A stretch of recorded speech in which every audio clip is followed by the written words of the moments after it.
here we are, DJI Mic 3. What we're gonna do is just gonna unbox it, first impressions, what it looks like, and it's gonna be really quick.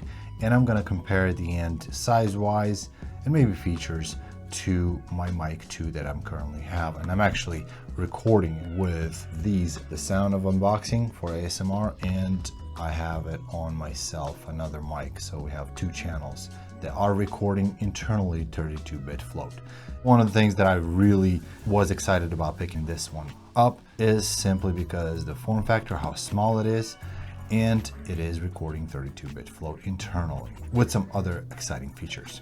So let's go ahead and box this really quick.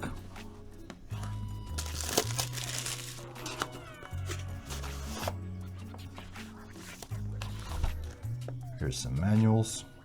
So everything fits in this case, which previously you couldn't fit earmuffs or wind muffs to this case.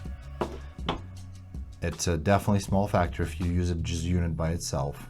And of course, these units, it's so much easier to obviously connect them to lavalier mics, and it's going to be so much better for the actual professional settings. I most of the time shoot on the fly, so I don't really need this, but I will have these as well just as a backup. And if I do need to hide the mics, because majority of clients, they don't want to be like, you know, connected like really tiny transmitter, which is, this is what it is, to the shirt. They do want more like this professional feel to them, like when they get mic'd up, and that's it.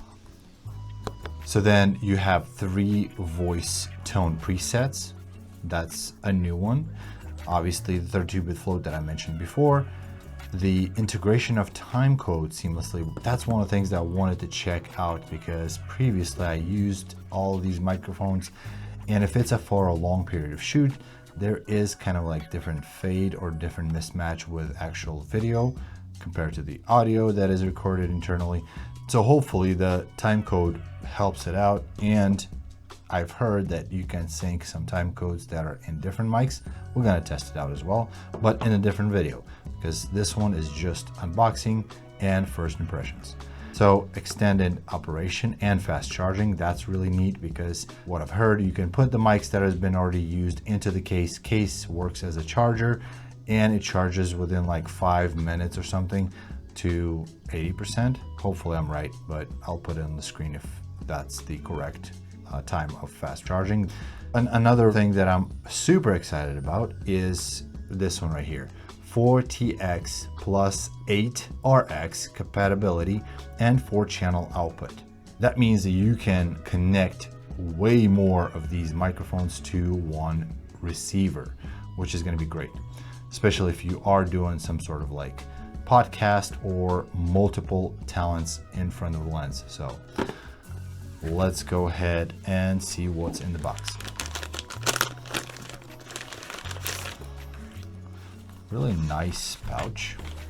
I don't know if they got it from Peak Design, but it is nice.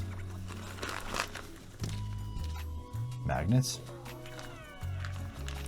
all the cables, wind muffs or dead cats, whatever you want to call it. The unit itself, which is super small. And as I thought, in this you have a few different nice pockets that you can store things. Also an internal zipper where you can put something completely different. So it is definitely helpful to have one of these, just pop them in your bag and you have a professional audio with you at all times. Not to mention that everything should fit in this little box, which the case itself, it works as a transfer of the files to your computer or to whatever you are connecting your audio to. No more you have on the actual units USB-C. There is no USB-C connector to it. So if you need to transfer files that are recorded internally to this DJI mics, you do so by just simply connecting the USB-C cable to your laptop or to your desktop, which is again great. They do not include anymore the lightning connector, because let's be real, you do not need it anymore. Everything just switching off from this Apple connectors to USB Type-C. Here's the little transmitters, and again, this is the comparison to the Mic 2, so you can see how big of a difference it is. Definitely is going to be much easier to slap this piece on the talent versus this thing, because there's times that I would put this on the talent and it just literally pulling on the shirt or on their jacket. It does have weight to it, but not too much. And of course, this one is super light. I'm going to put the actual weight of those units with the magnets and without the magnets. And the coolest part is that you can rotate this. And I accidentally just started it. Oh, here you go. So there's an actual microphone, and there's also a magnet where you rotate these and it just locks into place. So if you are clipping on the side of the jacket, so if there's like the seam and you clip it like so, you definitely want the mic to face the talent. So that's really neat. And if I'm not mistaken, these magnets as well, yep, and the magnets as well, you can put it on. So I'm kind of wondering if that can be used as well, like a connector by itself. I don't know if it's strong enough compared to be quite honest with you, I think these magnets that are with this mic are fine, but I'd say just not trust them too much because it might not be enough power. So hopefully that's not going to be an issue, but we'll see.